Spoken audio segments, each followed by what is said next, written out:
Viewmasters, it's the podcast that we do. Viewmasters, talk about movies that we view.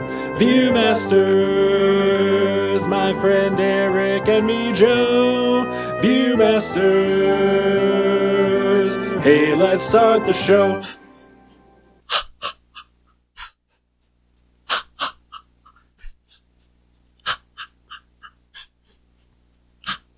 Hey everybody! Did that for longer than I intended to, and welcome to the Viewmasters, episode 294, Friday the 13th, part 2. My name is Joe. My name is Eric. Hello, Eric. Hi, is that a question? Which part? The part 2. Yes, that's the one we watched. Yeah, this is part 2 of our discussion of Friday the 13th. Oh, okay. But also, when I did the Kiki Mama thing, the previous episode, I also could not figure out when to end it correctly.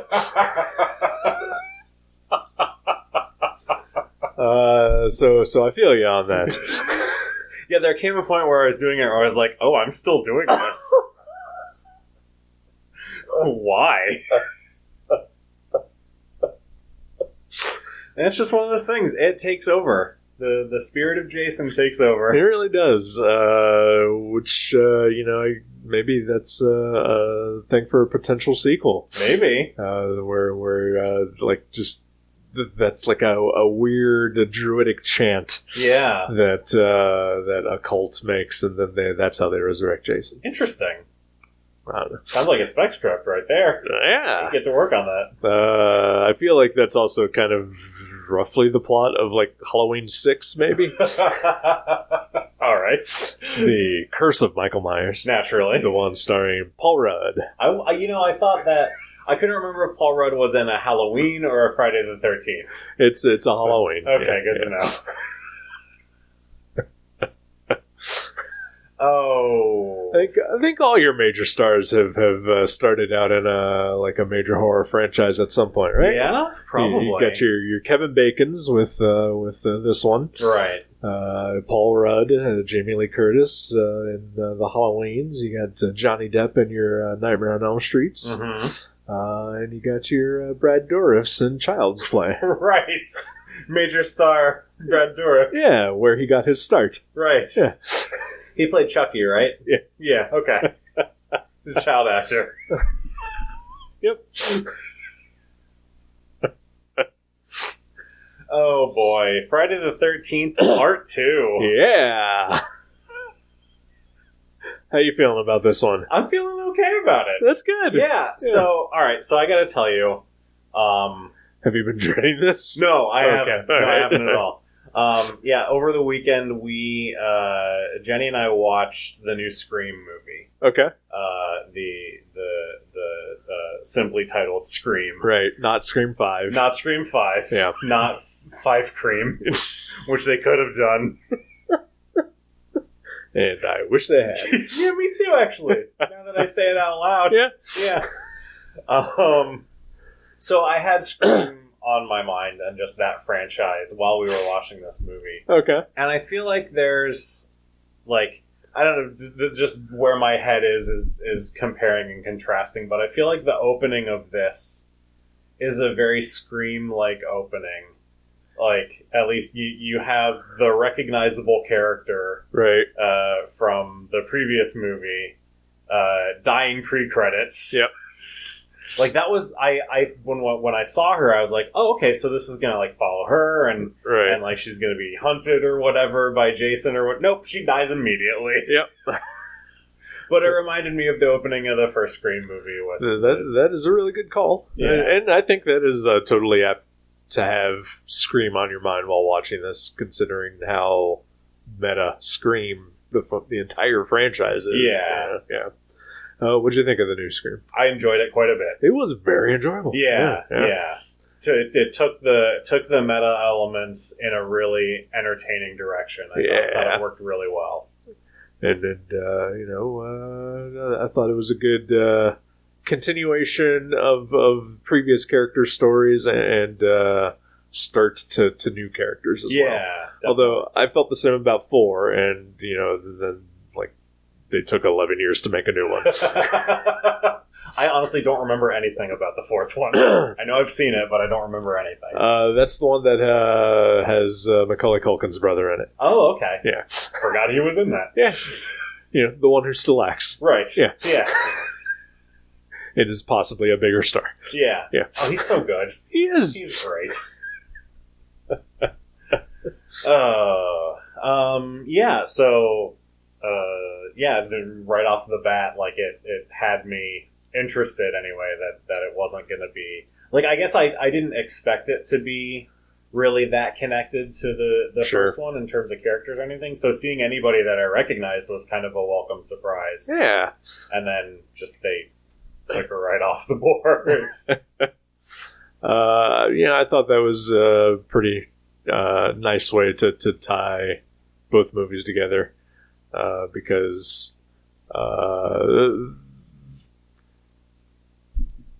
imagine 40 years ago you're in the audience to see Friday the 13th Part 2. Yeah, you loved the first one. Mm-hmm. How are they going to continue this franchise? Wait, the kid from the lake? What franchise? It's not a franchise. A potential franchise. Okay.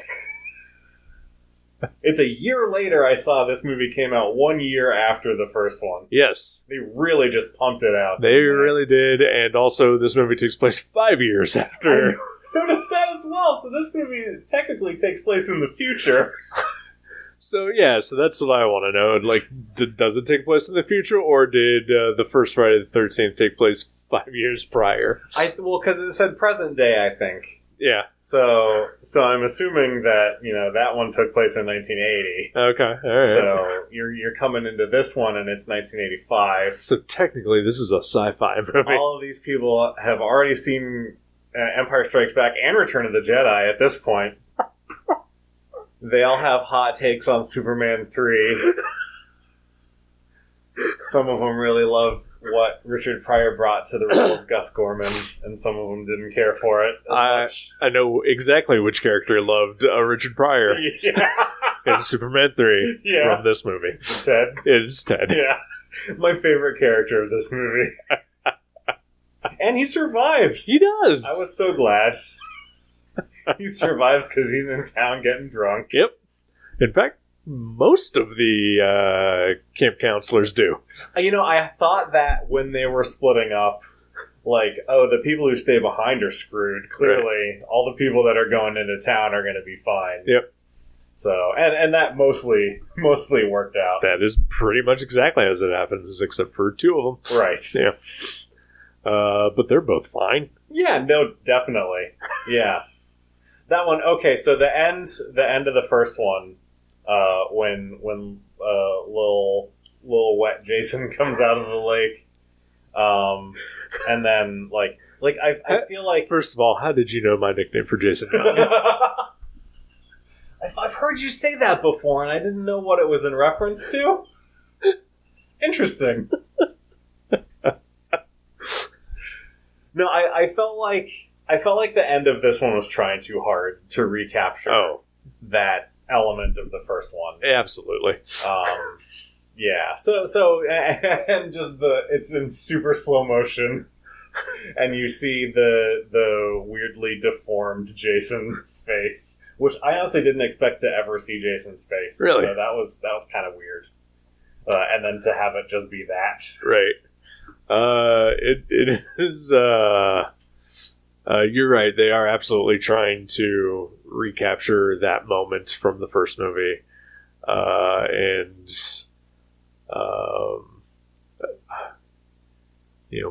on the Dick Tracy episode a few episodes back, we talked about how the makeup effects did not hold up to HD scrutiny. Right. Seeing Jason in his full facial makeup also does not really hold up to HD scrutiny. Yeah. Which I'm sure, back in the day, was just like, you just get a quick glance and you're just like, oh my god, Yeah. But here in crystal clear, Blu-ray vision, it's and again, super slow motion. Yeah. If it hadn't been such a long slow-mo shot, I probably wouldn't. I think I didn't even have really a problem with the makeup. He just looks like a normal dude who's just kind of deformed. It's like in my head, he's got sort of a two-facey kind of thing going on. A little bit, yeah. I think in my head it's sort of like a Doctor Doom. Is he hideously scarred or is he just kind of messed up a little bit? And you never know. In my head, he's like hideously scarred behind the hockey mask, and maybe that is what happens, later on. But I sort of expected it, and especially because they take the sack off of his head, and then you just see their reaction shot of his head, and they're just like, ugh. Right. So I expected it to be worse, I guess, than what it was. Yeah, I mean, you're right. The makeup is fine. It's the slow mo. I think doesn't help it at all. I've only ever seen this movie once. One other time. I do not remember there being so much slow mo. Yeah.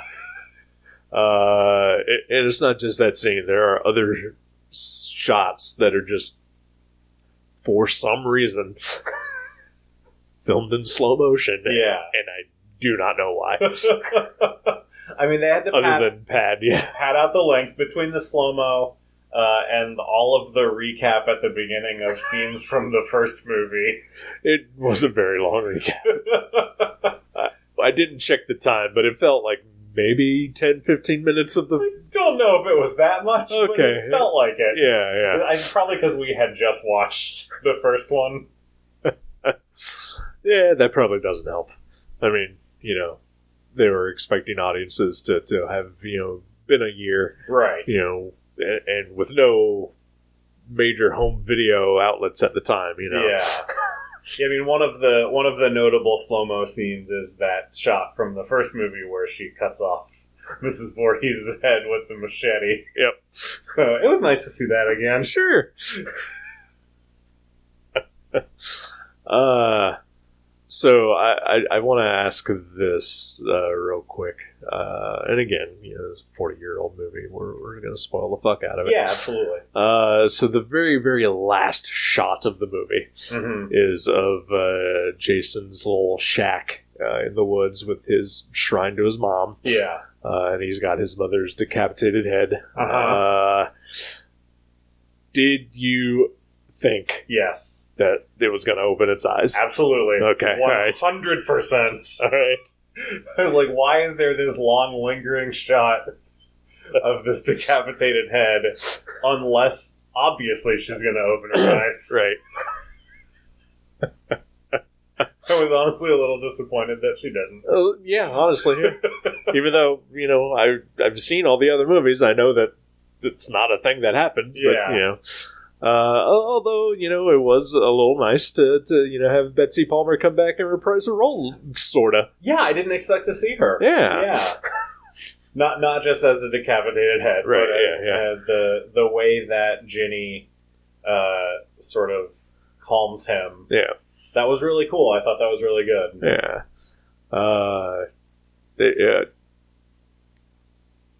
I enjoyed how they set it up at the beginning that, she's studying child psychology. Mm-hmm. And I was like, oh, okay. Because I remembered that that's sort of what she does. Yeah. But I did not remember that they actually established that at the beginning. I thought that was very nice. This movie, I think, is great about setting stuff up and paying it off. Yeah, it really is. The child psychology part, Jenny's car not being the most reliable. Yep. The chainsaw that we see get put away and then that comes back. Yep. Just little stuff like that. I thought it did a really good job. It really does. It's weirdly a very tightly plotted movie. It really is. Yeah.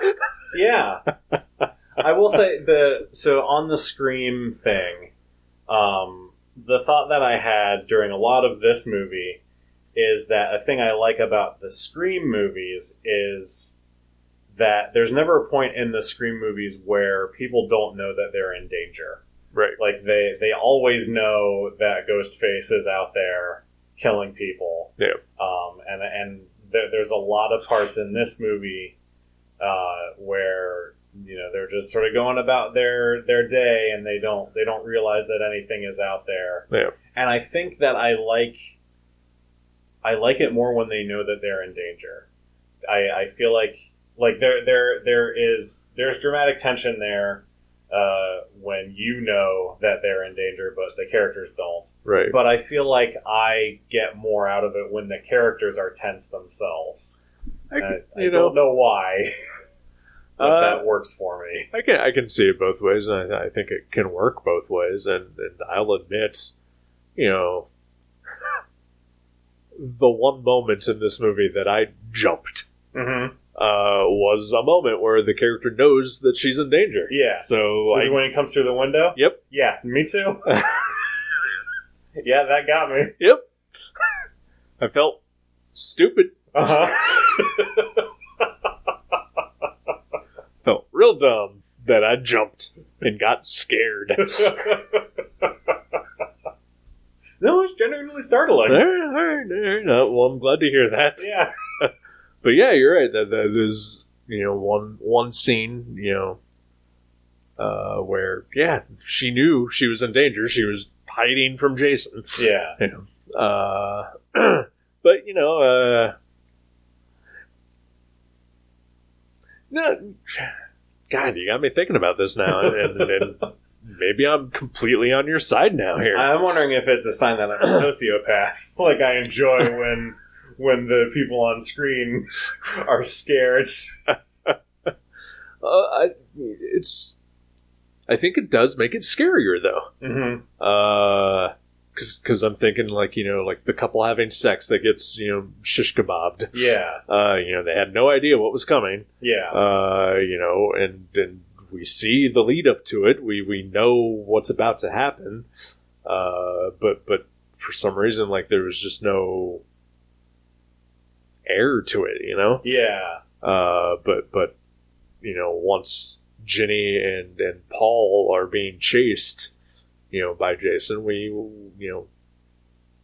was a lot more tense. Yeah. Huh. Yeah. Huh. I don't know what it is. Huh. You have taught me something about myself, Joe. I mean, that's primarily what this podcast is about, is for us to learn about ourselves. Yeah, and grow. Yeah. Well, I don't know about that. Oh, okay. Thank God. I mean, I'm fine with learning about myself. I do not want to grow or change. Yeah, no, that's a lot of work. More work than we can probably put into this podcast. Yeah. We can take that off air.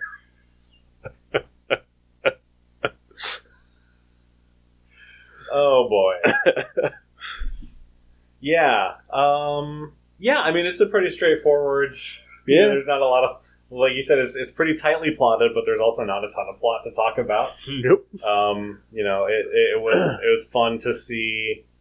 was the sheriff the same guy from the first movie, too? I don't think so. Okay. No. So at least we get Alice. Yeah. And then the crazy you're all doomed guy. Crazy Ralph. It was fun to see him again, too. Although Crazy Ralph turns into a bit of a perv for a moment there. A little bit. I mean, in the first one, and you know, the first couple scenes he shows up in this one, he's just the doomsayer. Yeah. But then he is just actively about to watch a couple fuck.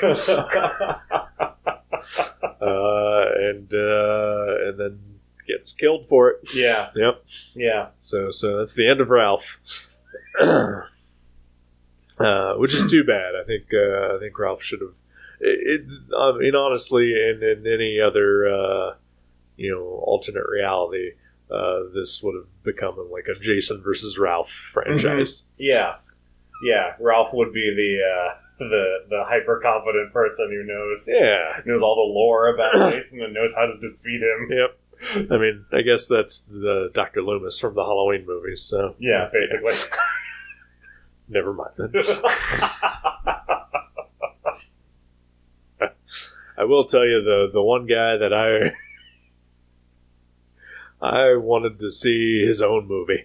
The guy at the bar, the old man wearing the red butterfly collared open T-shirt. Oh, I didn't see him. Oh yeah, he's the guy that Ted asked, "Hey, are there any after hours places?" Oh, nice. All eyes on Ted at that point. I think I didn't see anybody else. I really liked Ted. Like, he doesn't have a ton to do in the movie. Nope. But I really enjoyed him. It's weird because he is the same type of character as Shecky or whatever. The guy we hated in the first one? Yeah. He's the same type, but I think he brings a different energy to it. Yeah.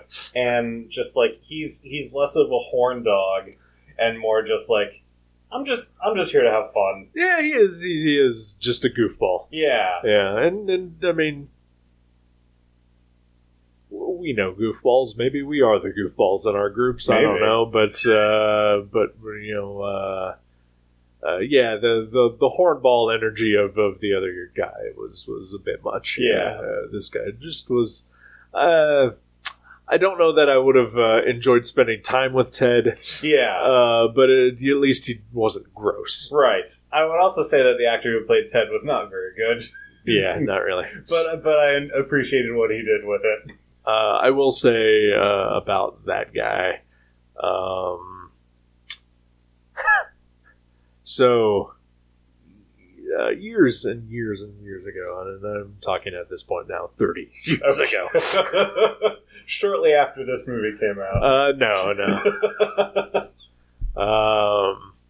So, you know, when I lived at home and even afterwards when I would go visit, my parents, you know, would enjoy watching a Jeopardy. Okay. And I distinctly remember there being an episode where one of the contestants, you know, Alex went over and talked to him, and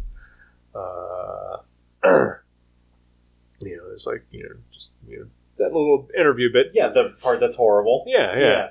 But he talked to this guy, and he was like, so, you know, it says you're an actor, and then you've actually been in, like, you know, some major movies. He's like, that's right, Alex. I was in the 1989 Batman film. And he's like, oh, what part did you play? So I played the first thug that gets confronted by Batman on the rooftop. Awesome. The one who's you know, told to you know, tell all your friends. Okay, that one, not the other one. Okay. Yeah. And I was like, oh man. And when I saw Friday the 13th Part 2 for the first time, I thought it was the same guy. Okay. And I did as much Googling and IMDBing as I could to find out that they unfortunately are not. But I thought it was the same guy, and I would have bet money. He does look familiar to me. Yeah. But I don't know why. Yeah, and I think when I eventually, like, you know, looked him up on IMDb, like, he's been in nothing else that I've ever seen. You know, and I think he's maybe one of those guys who just sort of, you know, you can get him for $5 to show up in your independently shot horror movie, you know. Sure. Because he was in a horror movie people remembered. Sure. Know? Okay. Well, that's cool. Yeah, anyway. That story went nowhere, and I apologize. No, that was a good story. I had no idea that one of the guys from Batman was on Jeopardy. Yeah. I always thought that guy reminds me of somebody. Wow, this is talking about stories that are going to go nowhere. That guy reminds me of somebody, but I don't know who. The ends. Hope you're enjoying the podcast, friends. It's free. It is free.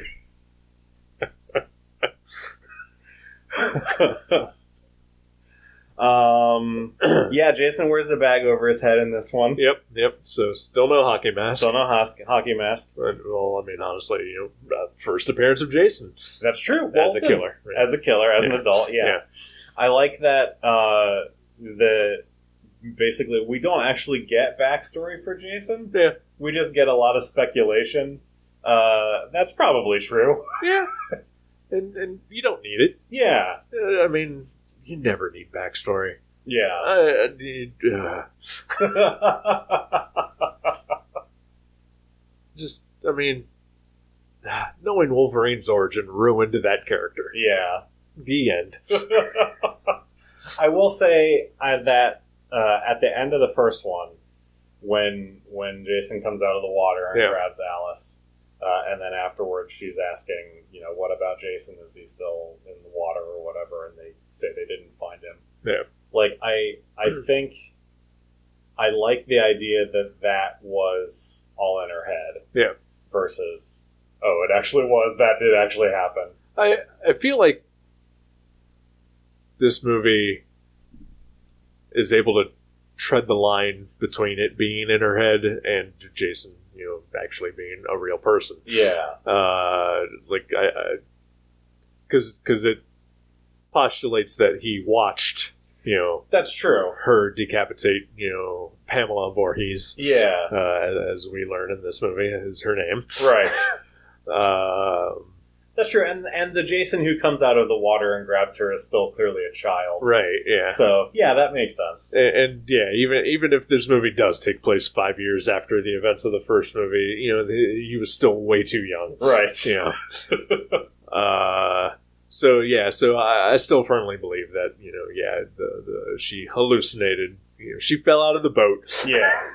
And hallucinated that little frog boy Jason, killed her. But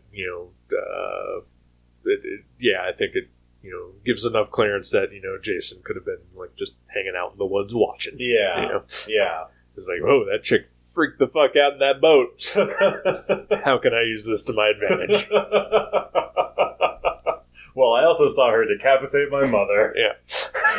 Who did she live in that shack with him? I don't think so. Did she know that Jason was still alive? Those are good questions.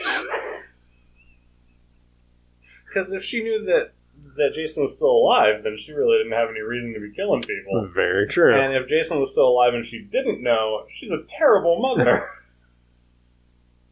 Just absolutely terrible. Yeah. Well, I mean, she's not great. Anyway, I agree. Yeah. But, she's a terrible person. She's not a terrible mother. Okay, all right. So I think I mentioned in the last episode that I got a lot of Psycho vibes from the first one. I got even more with this one, oddly enough. Yeah, I can see it. Especially Jason having her mummified head, that he apparently just uses as gags occasionally. Sure. And I think that's one thing that we've learned in this movie is that Jason likes a little practical joke here and there. He's whimsical. He is. I hope that when he went up to stab the people who were having sex and he grabs the spear with the mask, I really wanted him to put the mask on. I did too, honestly. I feel like it was a missed opportunity that he didn't. Yeah, I wholeheartedly agree with that. He definitely should have put the mask on. Because then you could have had a fun thing where he comes in and they're like, Ted, what are you doing? Right, yeah. And then he murders them. Yeah. That's good tension. That's good drama. Yeah. But instead he does hide in the bed with the girl. That was good. Yeah. Yeah. He rigs up some jokes here and there. Yeah. Yeah, he's got a light side. Well, he's stunted. That's true. The mind of a child. He's very childlike. So, yeah. They were talking about how, his mother was his whole world and he didn't have any friends. He didn't know anyone else. Sure. What's his life before Camp Crystal Lake? Because he was, 10 or whatever? I would imagine, yeah. He would have known other campers, maybe. He would have been to school at that point. Yeah, but he's deformed. Nobody's going to be friends with a deformed kid, especially in the 50s. Was he always deformed? Yeah. Oh, okay. I didn't realize that. Yep. I thought that was a result of his being a feral child in the woods. No, he was indeed a deformed child. Okay. He was special. Gotcha. Yeah. I didn't catch that. Yep. I feel bad saying mean things about him now. No, he is a cold-hearted killer now. But this movie is painting a really bad image of people with mental illness, or people with special needs. Well, okay, fair. This franchise. I'm learning things about this franchise I didn't expect. Although I feel like if you watch Friday the 13th movies and then suddenly decide that all special needs kids are just a step away from being brutal serial killers, maybe there's something wrong with you. That's fair. All right, yeah, all right. I'll give you that. Pardon me. You're pardoned. Jason kills a guy in a wheelchair in this movie. Yeah, he does. That was unnecessary. Can I tell you what was even more unnecessary? Okay. After he kills the guy in a wheelchair, the guy in his chair goes down a long set of stairs that we have never seen before. There were never stairs at this camp. It reminded me of the scene from Mac and Me, where the kid in the wheelchair is going down and goes over the cliff. Like, that was just unnecessary. He's dead. We already know he's dead. I mean, we do see the machete into his face. Yeah. Yeah. I mean, no one's safe. That's, I think, the lesson to learn. You're right about the ridiculousness of the stairs, though. It made me laugh. It was funny. Because you're right. They were not there in the first place at all. Yeah, I mean, yeah. I know I praised the movie earlier for setting things up and then paying them off later, and all I needed earlier was a scene of those stairs. Yeah, I get it.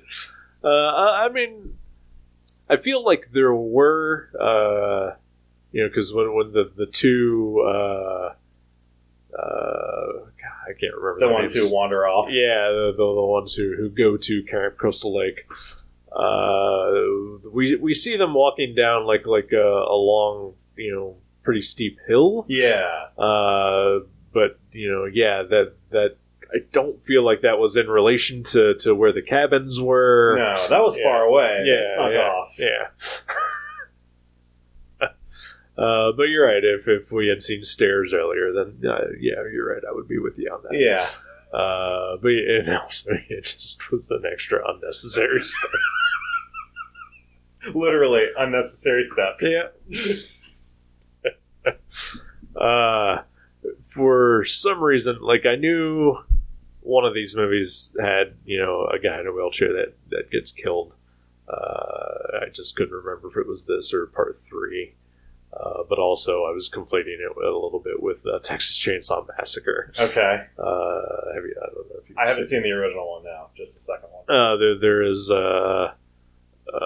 a character in a wheelchair in that movie who is the most obnoxious character that has ever been in any movie. Oh, boy. Wow. And if you are ever rooting for somebody to die in a horror movie, it was that guy. And even still, I feel like when he gets killed, he gets pushed down a hill. It's just insult to injury. Yeah. Honestly. But I think what makes I think the character is Mark in this movie. I think so too, yeah. His was more effective is that he's like a generally nice guy. Yeah. And I think that's something about the first one and this one that the characters, for the most part, are all pretty good people. Yeah. Like there's the one kind of skeevy dude who gets strung up and his throat cut. Yeah. But he also was like mostly a non-character. Right. But everyone else, is all like, no one is just inherently bad. Yeah. You said during the movie that the one girl was sort of asking to become a victim. I want to clarify, because I feel like that could be taken out of context. You're talking about the girl who just begs the guy that she's with to go to Camp Crystal Lake. Right. To go to Camp Blood. Right. To look around. Yeah, come on. It's called Camp Bloods. You're right. No, you're absolutely right. The twist there is that it doesn't happen until they're back at their camp. Right. Which I don't think they ever say the name of.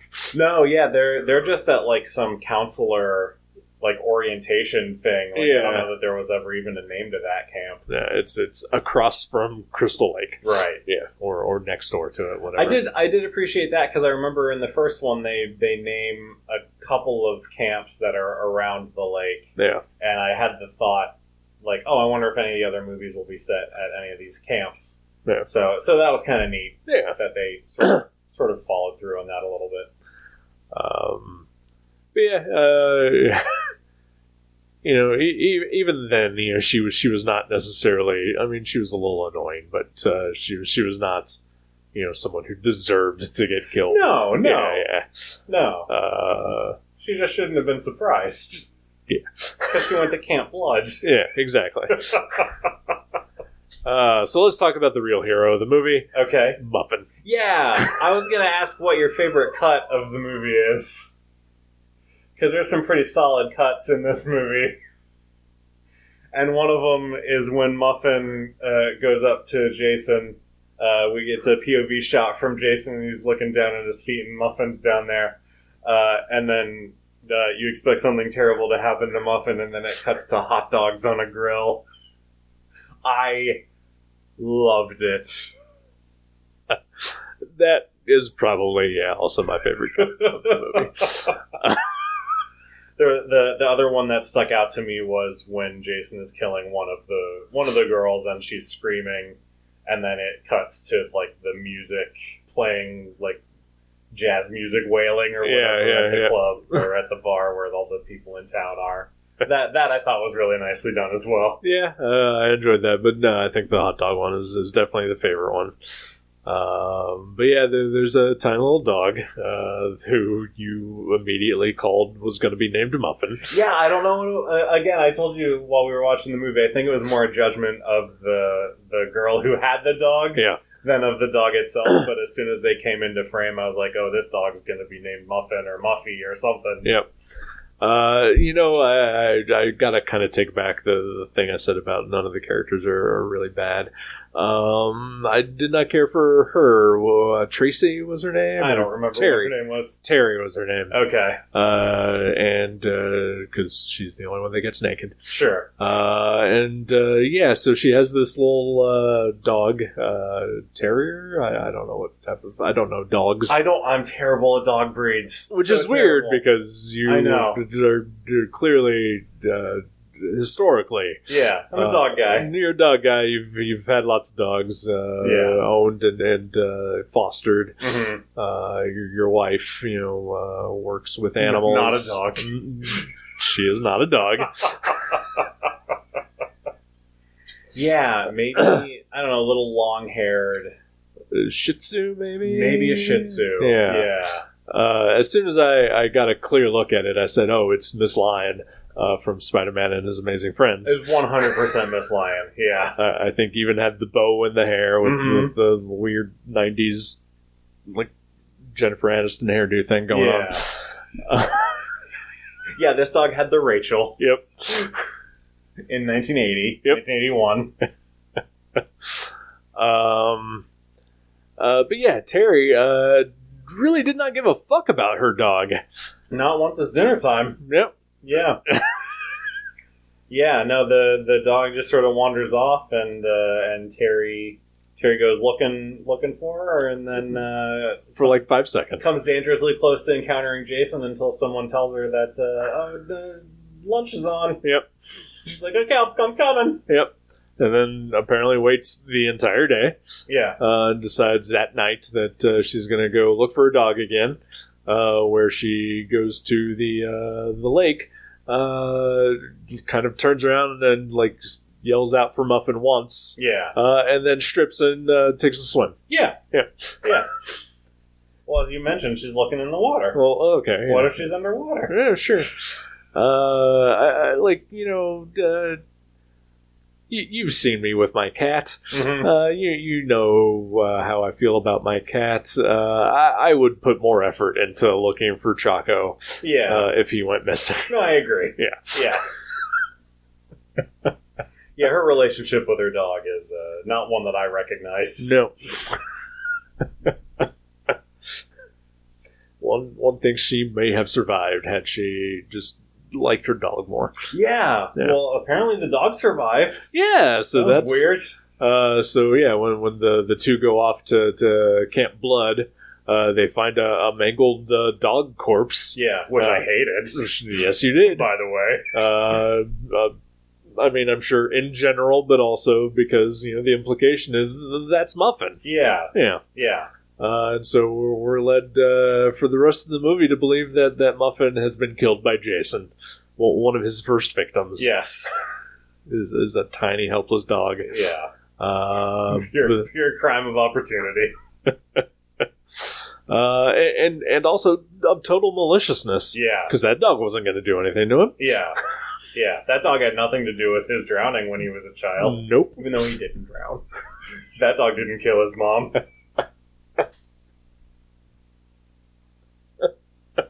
Like, if he saw his mom killing all these people because she thought he was drowned, why didn't he say something? Well, he can't really talk. That's true. Yeah, Okay. Even though I think in the first movie he does scream out "mommy" when he's drowning. Yeah. Quote unquote. Anyway. So.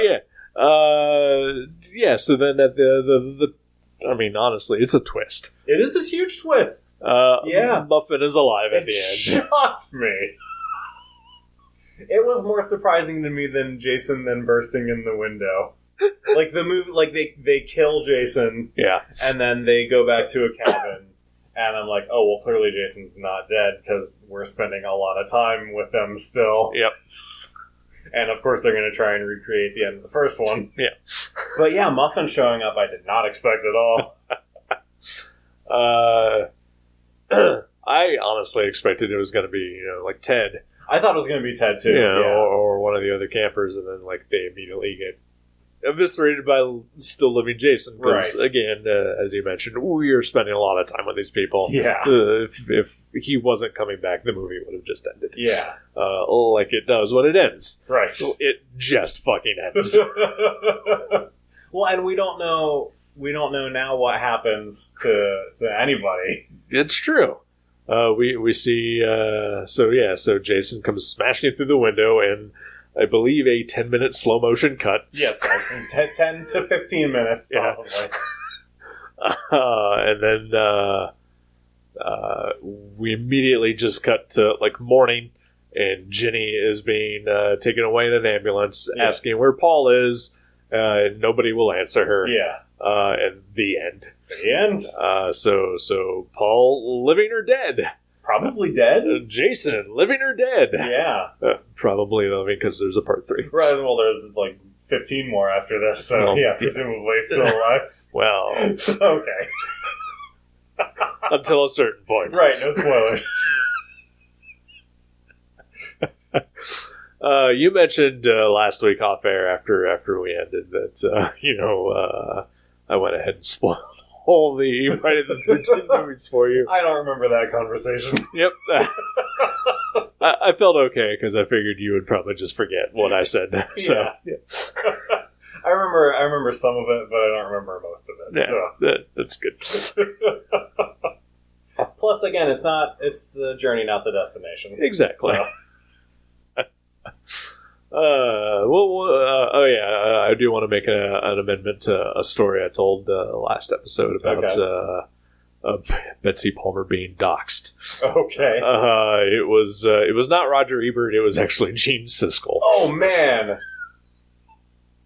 And he didn't actually give out her full address. He just said, "Hey, she lives in this city. You can write to their post office. They'll get it to her." That's awful.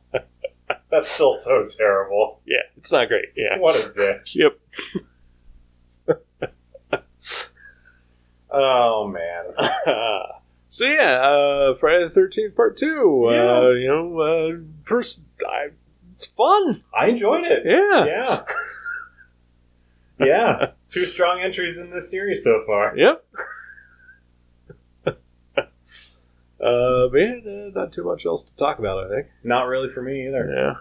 Anything bringing you joy this week? On probably the new Scream movie. Okay. I really enjoyed that. That's good. Yeah. Yeah. How about you? I had a pretty lonely week last week. Oh, I'm sorry. It's all right. Yeah, I canceled on you semi-last minute last week. Yeah, it's all right. But yeah, my girlfriend was out of town, and everybody else kind of canceled their plans on me too. So I'm sorry. I did watch a few movies. I watched Fresh. Okay. Sebastian Stan. Oh yeah, we watched that too. Oh, okay. Yeah. I enjoyed that. Yeah, it was pretty good. Yeah. Yeah. And then I watched a weird as fuck movie called Titane. Okay. It is a French horror film. Okay. Even though, like, I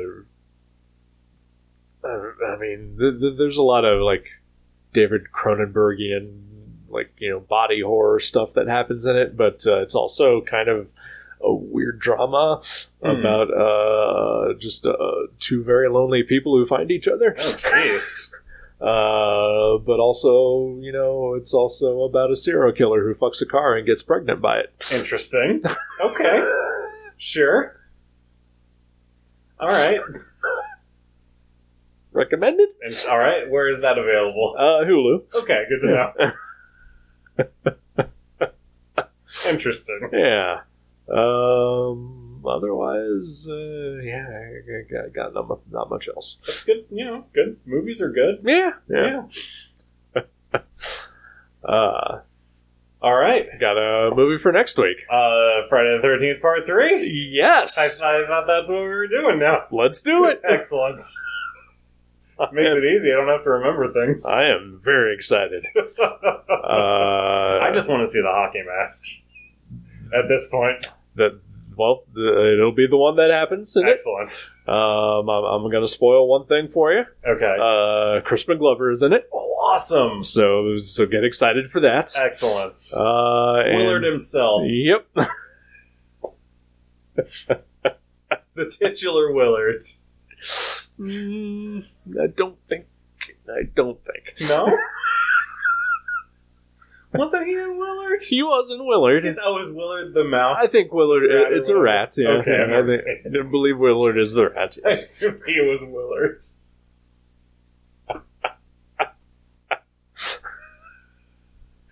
Oh boy, that's exciting. I do like Crispin Glover. He's a lot of fun. And I believe as was the trend in the early 80s and then again in the early 2000s, the third movie is in 3D, of course. Awesome. I don't believe that I have a 3D available version. I was going to say, do I need to bring glasses? I mean, you can try if you want. All right. I don't know. I should look at the Blu-ray and see if there's a 3D version on there. You should. Yeah? Yeah. But, because you know what? I would totally watch this in 3D with you. Yeah, do you... maybe we can have this conversation off air. Sure, alright. I don't know how 3D DVDs work. Do you have to have a 3D TV? For like new ones, yeah, but if it's still like the red and blue kind, then okay. yeah, I think we're good. Gotcha. Because I've got my Coraline Blu-ray, which has like 7 pairs of 3D glasses in it. Nice. So, all right. A movie I've still yet to watch. That's good. You should watch it. I should. I own it. There you go.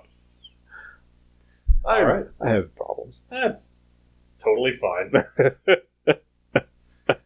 Friday the 13th, Part 3. Excellent. I look forward to it. We will talk about that next week. Goodbye. Goodbye.